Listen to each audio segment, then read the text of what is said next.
Ben Shri जी के चरणों में कोटि कोटि वंदन। कुछ जिज्ञासाएं हैं।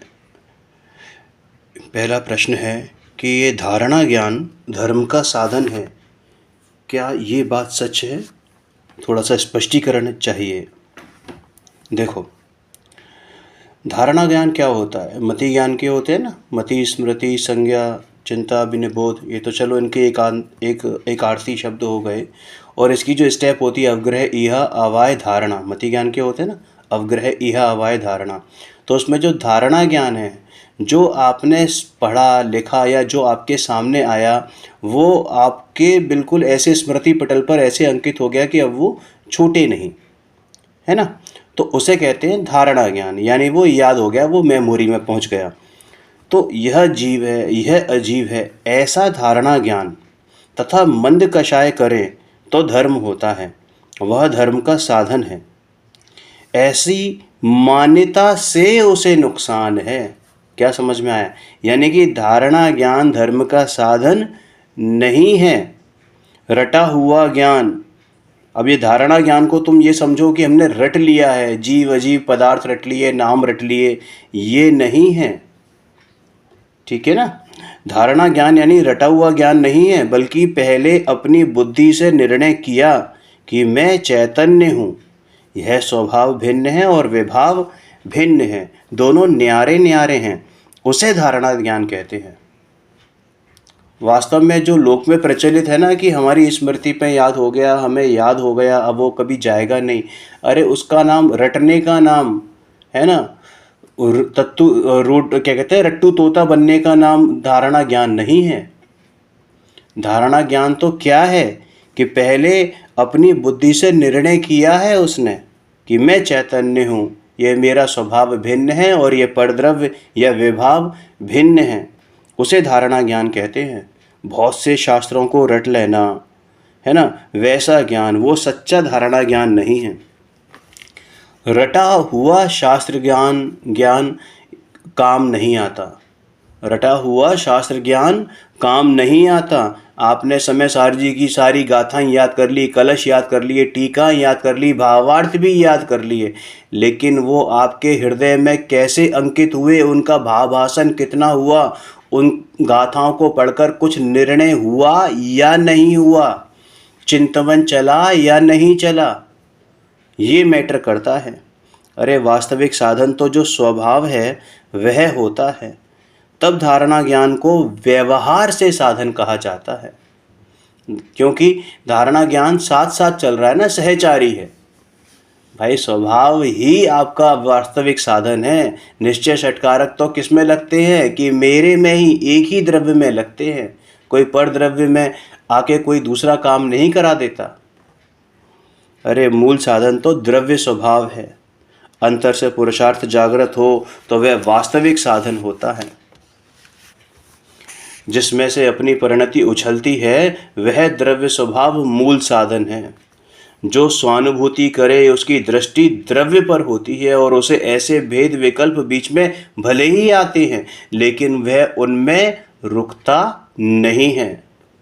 रुचि वाले जीव को अनेक प्रकार के विकल्प आते हैं, लेकिन वह उनमें अटकता नहीं है, क्योंकि वो जानता है कि वास्तविक साधन तो एकमात्र मेरा ज्ञायक भगवान आत्मा ही है। जो द्रव्य दृष्टि जो कि अंतर में प्रकट है वही वास्तविक साधन है।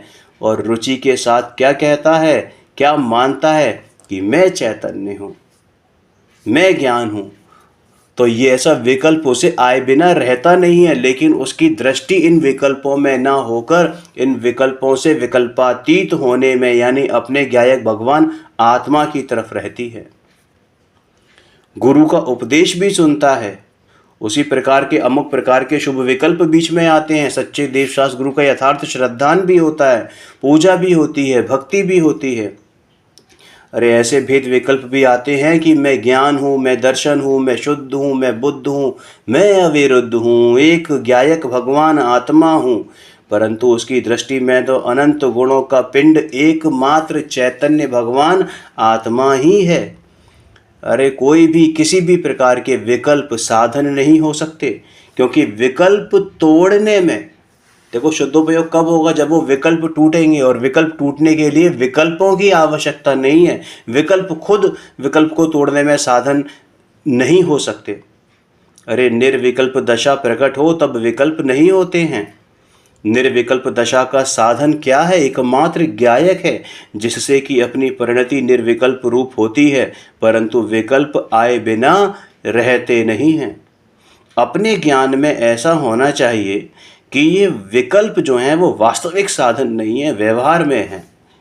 विकल्प में सर्वस्वता नहीं मान लेनी चाहिए कि ऐसा करते करते कार्य हो जाएगा, स्वाध्याय करते करते कार्य हो जाएगा, देवशास्त्र गुरु की भक्ति करते करते कार्य हो जाएगा।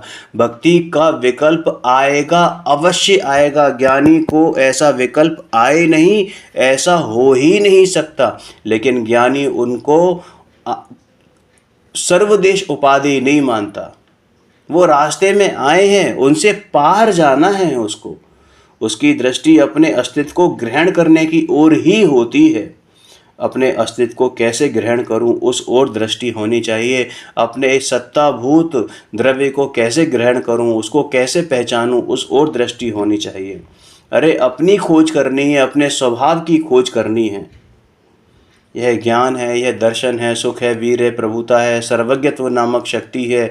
ऐसे भेद विकल्प आए बिना रहते नहीं हैं, लेकिन वहाँ अटकना नहीं है। जी, यह तो सच है कि व्यवहार बीच में आए बिना रहता नहीं, लेकिन अगर उस व्यवहार की ही रुचि हो जाए तो फिर निश्चय कैसे प्रकट होगा? भाई, व्यवहार की रुचि का क्या अर्थ है? व्यवहार की रुचि का अर्थ ये है कि भाई तू उसमें अटकना नहीं। जो अटक जाए वो फिर निकल नहीं पाता। अटकना नहीं है, वह बीच में आता है, लेकिन दृष्टि आगे बढ़ने की होनी चाहिए। बीच में आएगा अवश्य, टेम्परेरी फेज है ये, लेकिन दृष्टि तो आगे बढ़ने की तरफ, यानी अपने फाइनल डेस्टिनेशन, जो आपका अंतिम गंतव्य है शुद्धात्मा, उसकी तरफ होनी चाहिए। आचार्य भगवान कहते हैं कि हम तुझे तीसरी भूमिका में, यानी अमृत कुंभ की भूमिका में जाने को कहते हैं। अरे वहाँ से नीचे मत गिर, मैं तो तुझे अमृत का कुआं दे रहा हूँ, अमृत का सरोवर दे रहा हूँ, अब उसके नीचे क्यों जा रहा है? हम शुद्ध की भूमिका में जाने को कहते हैं। 3 भूमिकाएं होती है ना, शुद्ध, शुभ और अशुभ।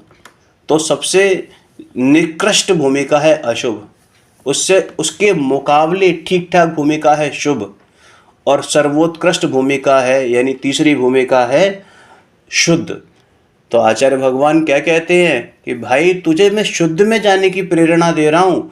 तुझे दया, दान, भक्ति, व्रत, नियम, संयम, इनको इनमें हे बुद्धि करने की प्रेरणा क्यों दी जाती है?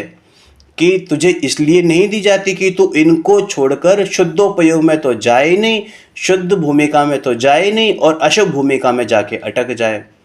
भाई शुभ छोड़कर अशुभ में जाने का नहीं है ये प्रवचन, ये उपदेश उनके लिए है ही नहीं जो अशुभ में लीन है। ये तो उनके लिए बात है जिन्होंने शुभ को सर्वथा उपादेय मान रखा है, जो शुभ से कार्य का होना मान रहे हैं। ये तो उनके लिए बात है। समझ में आया? अरे जो अशुभ में प्रवृत्ति करेगा उसको जिनवाणी सुहाएगी नहीं, उसको उपदेश देने से फायदा क्या होगा? और पूर्णता के लक्ष्य से की गई शुरुआत ही सच्ची शुरुआत होती है। भाई पुरुषार्थ सिद्धि उपाय में आता है ना कि उपदेश तो सर्वोत्कृष्ट होना चाहिए, उपदेश तो मुनिपने का ही देना चाहिए सबसे पहले। फिर उसकी भूमिका जांचनी चाहिए कि भाई वो उस लायक है या नहीं है। फिर उसको धीरे धीरे करके उसके हिसाब से बात करनी चाहिए। किसी के मन में हो, किसी की भावना हो कि मैं मुनिपना अंगीकार करूं, और उसे कोई ज्ञानी महात्मा उपदेश दे दें कि तू श्रावक धर्म अंगीकार कर, तो भैया फिर वो ज्ञानी महात्मा नहीं है। ऐसे को पापी कहा है पुरुषार्थ सिद्धि उपाय में। समझ में आया ना कि ये उपदेश दाता नहीं है, जिसने एक भव, जो हो सकता है कि वो उसी भव अपना मुनि धर्म अंगीकार कर लेता, लेकिन उसको तुमने उपदेश क्या दे दिया कि तू श्रावक धर्म अंगीकार कर, उसे नीचे वाली भूमिका में पहुंचा दिया। भाई आचार्य भगवान हमें भगवान बनाना चाहते हैं, इसलिए हमें शुद्ध की भूमिका में जाने को कहते हैं, शुभ छोड़कर अशुभ में जाने को नहीं कहते। ऊंचे ऊंचे शुद्ध की भूमिका में जाने को कहते हैं। अरे उसमें यह शुभ भाव आए बिना रहते नहीं है, लेकिन उनमें सर्वस्व मत झोंक देना अपना। शुद्ध भूमिका कैसे प्रकट हो, ये अमृत कुंभ भूमिका कैसे प्रकट हो, ऐसी वहाँ दृष्टि होनी चाहिए, रुचि वहाँ होनी चाहिए। बीच बीच में ये सब व्यवहार आए बिना रहता नहीं है। जी, एक और प्रश्न है इसी से रिलेटेड कि जैसे रुचि पर से हटकर यहाँ स्वयं में नहीं जाती, स्वयं में नहीं आती, तो स्वरूप को कैसे ज्ञान में लेना कि जिससे सहज ही रुचि बदल जाए। मैं रिपीट करता हूँ कि रुचि पर से हटकर यहाँ स्वयं में नहीं आती, क्योंकि हमारी अभी तक पर बुद्धियों में, पर पदार्थों में रुचि जो लगी हुई है, तो और वो स्वयं में आ नहीं रही है, तो फिर कैसे स्वरूप को ज्ञान में लेना है कि जिससे सहज ही रुचि बदल जाए। बहुत दुविधा होती है कि कब तक ऐसे रहेंगे। बहुत उत्कंठा भी है कि हमें अपने स्वरूप का वेदन करना है, लेकिन कैसे हो। देखो भाई, आत्मा को ज्ञान में लिया, यानी आत्मा को ज्ञान में समझ लिया, आत्मा को ज्ञान रूप समझ लिया, और ये ज्ञान ही मैं हूँ, इसी समय वर्तता हुआ ज्ञान मैं हूँ, ऐसे आत्मा की यथार्थ महिमा आती है तो रुचि उसे कही जाती है। समझ में आया ना। मात्र आत्मा को जान लेने से कि हाँ भाई जान लिया, आत्मा नाम का एक शब्द है और आत्मा में इतनी इतनी अनंत शक्तियां हैं, इतने अनंत गुण हैं। जो कोई नॉर्मल स्वाध्याय जीव है उसको 47 शक्तियां पता हैं, तुझे 147 हैं, 1047 मालूम पड़ गई, बहुत ज़्यादा स्वाध्याय किया तो, 11 अंग 9 पूर्व का पाठी हुआ तो। लेकिन भाई उस आत्मा की यथार्थ महिमा अंदर में है या नहीं है। समझ के साथ साथ विरक्ति भी चाहिए तो रुचि पलटे। ये घर मकान दुकान आदि मेरे नहीं है, बस कह दिया, जान लिया, लेकिन अंतरंग में विरक्ति नहीं आई तो कैसे रुचि पलटेगी। उसे पर की ओर से विरक्ति आनी चाहिए। और पर मतलब सब कुछ, सब कुछ। जब शुद्धोपयोग के काल में तो देवशास्त्र गुरु का भी अवलंबन नहीं है, और उस भूमिका में अगर अनुभव नहीं है और उस भूमिका में है तो भैया एकमात्र जो उस समय अवलंबन हो वो सच्चे देवशास्त्र गुरु का हो, और उसके बाद अपने शुद्धोपयोग का अवलंबन हो। लेकिन दृष्टि फिर भी अपने शुद्धोपयोग पर ही होनी चाहिए, माने अपने शुद्धात्मा पर ही होनी चाहिए। उसे पता होना चाहिए, ज्ञान होना चाहिए, और सिर्फ ज्ञान नहीं, दृढ़ विश्वास होना चाहिए, है ना, कि बाह्य में कुछ नहीं है, आत्मा में ही सब कुछ है। ऐसा निरालापन आना चाहिए कि बाह्य में कहीं भी अटकने जैसा नहीं है, कहीं सुख नहीं है। उसका निर्णय ऐसा दृढ़ हो कि रुचि पलट जाए। ज्ञान में, समझ में वस्तु अपनी आनी चाहिए, लेकिन केवल अकेली समझ से काम नहीं चलेगा। समझ के साथ वास्तविक विरक्ति, महिमा आदि सब हो तो रुचि पलट जाती है। और रुचि ना हो और केवल कपड़े उतार दें तो भी उससे कुछ होने जाने वाला नहीं। अरे ऐसा तो तू अनंतों बार कर चुका है, अनंतों बार नग्न दिगंबर वेश धारण किया है, द्रव्य लिंगत्व धारण किया है, 11 अंग 9 पूर्व का पाठी हुआ है, लेकिन अंतरंग में विरक्ति फिर भी नहीं हुई। कपड़े उतारने का नाम विरक्ति नहीं है, 28 मूल गुणों के पालन करने का भाव आने का नाम विरक्ति नहीं है। अरे अंतरंग से विरक्ति आती है, विशुद्धि प्रकट तो अंतरंग से होती है। तो फिर ये सब किस प्रकार करें, कोई और नहीं आएगा कराने, स्वयं ही करना पड़ेगा। तो अब इतना कुछ करते हैं तो करने में बाकी रह क्या जाता है। मतलब परिवार कुटुंब को छोड़कर यहाँ रहते हैं, रुचि पूर्वक शास्त्र स्वाध्याय करते हैं, पढ़ने विचारने का मन भी होता है और विचारते भी हैं, क्या करें फिर। भाई तू ऐसा करते हुए भी तो स्वयं अटकता है ना। द्रव्य संग्रह की गाथा याद करो, माँ चिट्टई माँ जंपई माँ चित्तई, क्या कहते हैं वहाँ पर, कि भाई कोई भी मन वचन काय की भी चेष्टा नहीं करो, और चेष्टा नहीं करनी है ऐसे विकल्प की भी चेष्टा नहीं करो, नहीं करने का विकल्प भी ना करो। ऐसा करते हुए भी तू जो है ना, ये सारा तू कार्य कर रहा है, उसमें तूने अपनी कर्तापना, तेरी बातों से लग रहा है कि तू कर्तापना, तुझे लग रहा है कि मैं इतना कुछ करता हूँ, क्योंकि रुचि जहाँ की तहाँ है वहीं है। जितनी चाहिए उतनी अंतरंग तीव्रता नहीं है। अरे अंतर में वापस नहीं मुड़ता, अंतर की महिमा आती नहीं है, अपने को ग्रहण नहीं करता, विरक्ति आती नहीं है, तो तू क्यों कह सकता है, कैसे कह सकता है कि तुझे रुचि है? जैसे कोई सो रहा हो और जागने का निर्णय किया, लेकिन क्या कि चलो अभी थोड़ी देर में उठता हूँ, उठता हूँ, उठता हूँ, उठता हूँ, उठता हूँ।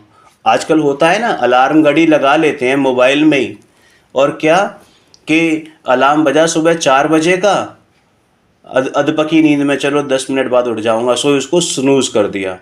फिर 10 मिनट बाद फिर बजा, फिर स्नूज कर दिया, फिर 10 मिनट बाद फिर बजा, फिर स्नूज कर दिया। ऐसे करते करते पता लगा 8 बज गए, हो गया काम। काम नहीं हो गया, कांड हो गया। समझ में आया ना? तो ऐसी प्रमादवश तेरी अवस्था है, तू जाग नहीं रहा है, उठ नहीं रहा है। उसी प्रकार जितना कारण देना चाहिए उतना तू देता नहीं है भाई। जितना खाद पानी देगा उतना ही हष्टपुष्ट पौधा उगेगा, उतना ही वैसा ही हष्टपुष्ट फल मिलेगा। लेकिन तूने उतना खाद पानी नहीं दिया है। श्रीमद जी कहते थे मेरे 2 बगीचे हैं, मेरे नहीं, मतलब ये 2 बगीचे हैं, एक शरीर रूपी बगीचा और एक मेरा आत्म बाग। भैया एक को ही पानी दे सकता हूँ, तो दूसरा तो सूखेगा ही। और चूंकि आत्म बाग मेरा निजी बगीचा है, तो मैं क्यों पर पदार्थों में, शरीर में पानी दूं? मैं तो अपने में पानी देता हूँ, और उसी का नतीजा है वो ज्ञानी थे, इसीलिए ज्ञानी थे। समझ में आया? उन्होंने अपने आप को पूरा झोंक दिया। तो भाई तेरी कब ये शुरुआत होगी? तू कब झोंकेगा अपने आप में? यहाँ अद्दे पद्दे तरीके से काम नहीं चलता। 100% डेडिकेशन, 100% डिवोशन चाहिए, किसी और के लिए नहीं, अपने लिए। तो कहीं ना कहीं अटकता है, जितनी तीव्रता चाहिए ना उतनी करता नहीं है। अरे ये ज्ञान विरक्ति महिमा करता नहीं है, अपने आत्म स्वभाव की महिमा आती नहीं है, कहीं ना कहीं अटकता है। अंतर से उत्कंठा होनी चाहिए कि कहीं भी ना रुक कर स्वयं अपने में चला जाए, लेकिन इस उत्कंठा के साथ साथ ये उतावलापन ना हो।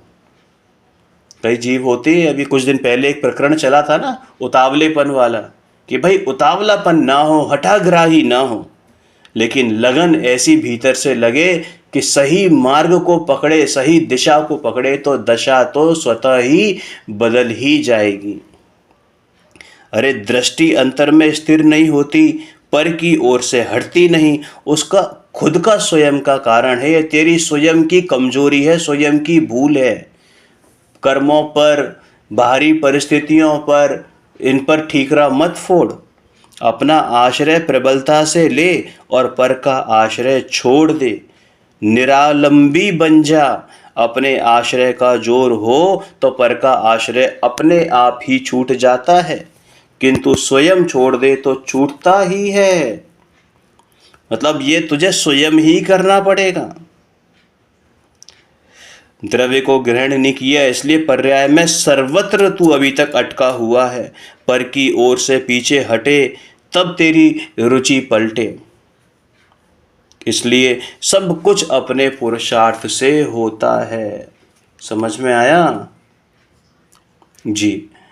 अब ये कि जो जीव पर्याय में अटका है उसके लिए क्या करना, मतलब जीव क्या, मतलब मैं ही अपनी बात करूंगा कि मैं पर्याय में अटका हूं तो क्या करना चाहिए भाई?